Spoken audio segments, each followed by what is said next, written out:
आज गणेश विसर्जन का दिन है। आज के दिन लोग गणपति बप्पा की प्रतिमा को नदी, तालाब या फिर पानी में विसर्जित करते हैं और उनसे आशीष लेकर अगले साल फिर से आने का वादा भी लेते हैं। आखिर गणेश विसर्जन क्यों जरूरी है और इसका क्या अर्थ है?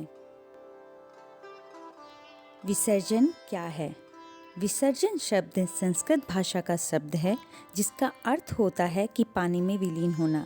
ये सम्मान सूचक प्रक्रिया है, इसीलिए घर में पूजा के लिए प्रयोग की गई मूर्तियों को विसर्जित करके उन्हें सम्मान दिया जाता है। गणेश विसर्जन का मतलब। गणेश विसर्जन ये सिखाता है कि मिट्टी से जन्मे शरीर को मिट्टी में ही मिलना है। गणेश भगवान की प्रतिमा मिट्टी से बनती है और पूजा के बाद वो मिट्टी में मिल जाती है। गणेश विसर्जन के पीछे कई आध्यात्मिक और वैज्ञानिक कारण हैं, जिन्हें जानना बहुत जरूरी है।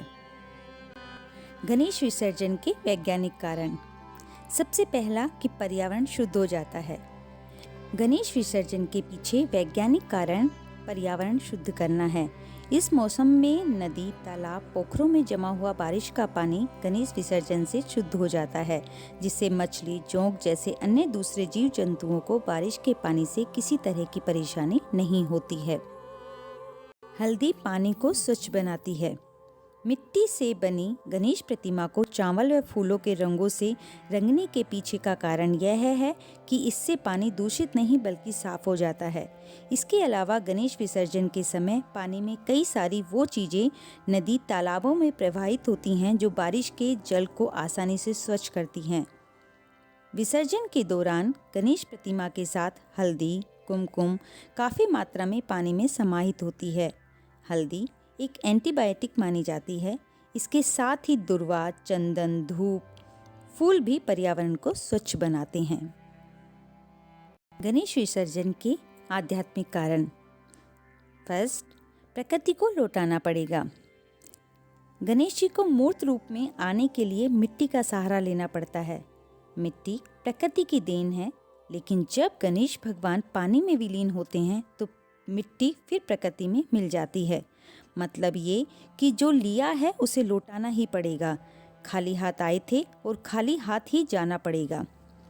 ये धर्म और विश्वास की बात है कि हम गणेश भगवान को आकार देते हैं, लेकिन ऊपर वाला तो निराकार है और सब जगह व्याप्त है, लेकिन आकार को समाप्त होना पड़ता है, इसलिए विसर्जन होता है। सेकंड इज, जो आएगा वो जाएगा ही, यही जीवन है। विसर्जन ये सिखाता है कि इंसान को अगला जन्म पाने के लिए इस जन्म का त्याग करना पड़ेगा।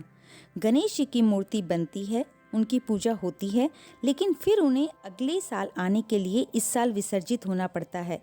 जीवन भी यही है। अपनी जिम्मेदारियों को पूरा कीजिए और समय समाप्त होने पर अगले जन्म के लिए इस जन्म को छोड़ दीजिए। थर्ड इज, मोह माया को त्यागो। विसर्जन ये सिखाता है कि सांसारिक वस्तुओं से इंसान को मोह नहीं होना चाहिए, क्योंकि इसे एक दिन छोड़ना पड़ेगा। गणेश जी घर में आते हैं, उनकी पूजा होती है और उसके बाद मोह माया बिखेरकर वो हमसे विदा हो जाते हैं। ठीक उसी तरह जीवन भी है, इसे एक दिन छोड़कर जाना होगा, इसीलिए इसके मोह पाश में इंसान को नहीं फंसना चाहिए।